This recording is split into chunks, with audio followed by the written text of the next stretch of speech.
During the World Snooker Championships, Ronnie O'Sullivan revealed that he wasn't that impressed with the next generation of young professional players. If you look at the younger players coming through, they're not that good really, do you know what I mean? And most of them are like, you know, wouldn't even make, they'd probably do well as half decent amateurs, do you know what I'm saying? Is he right? Well, maybe, but to work that out, we're going to need to know what's the difference.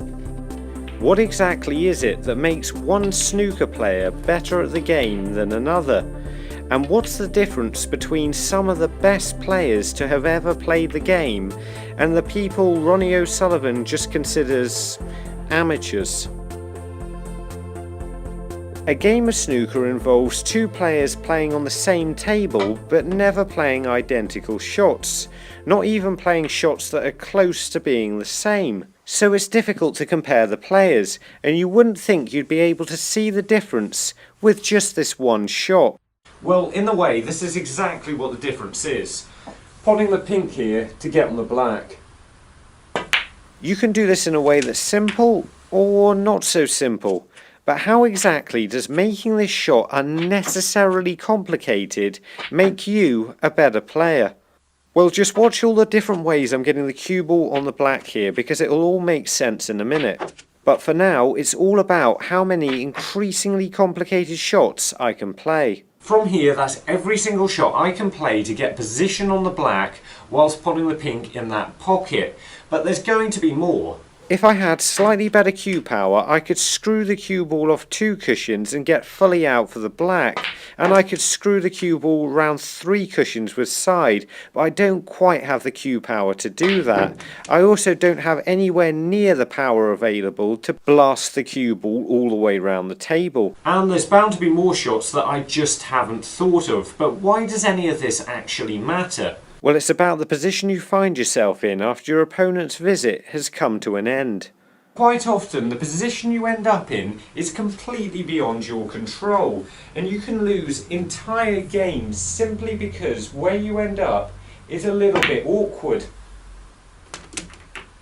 But if it's having to play awkward pots that's the problem, why does it matter how many different ways you can get into position?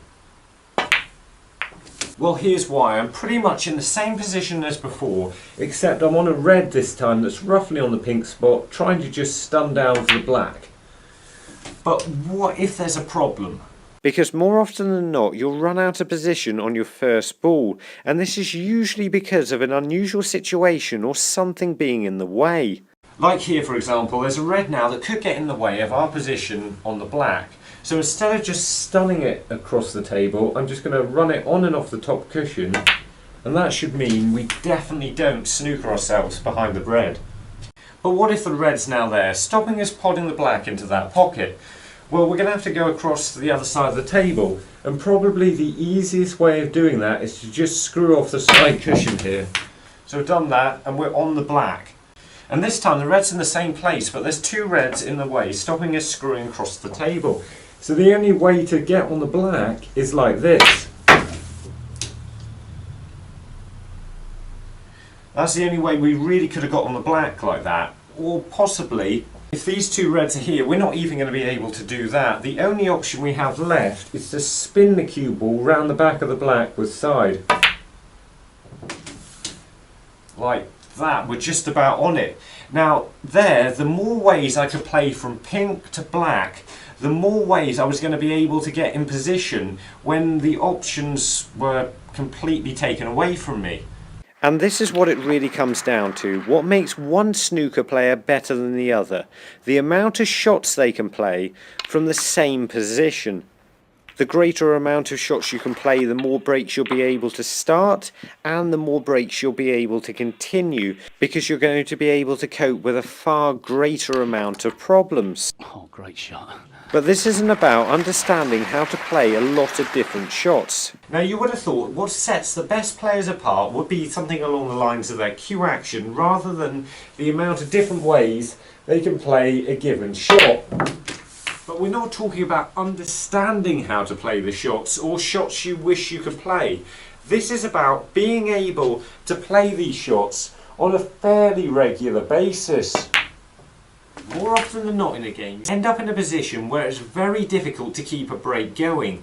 And you have to combine your cue action, your ability to pop the balls, and your understanding of the game to give yourself more options. The more options you have, the more likely it is you're going to be able to get nicely in position. So what's the best way to learn new shots and dramatically improve the way you play the game? Well, luckily, I've come up with a challenge. But first, my challenge is to find Victor, who's in Tokyo, Japan. So this is a challenge that can make you a far better player than you realise. Take any basic shot and see how many different ways you can get in position.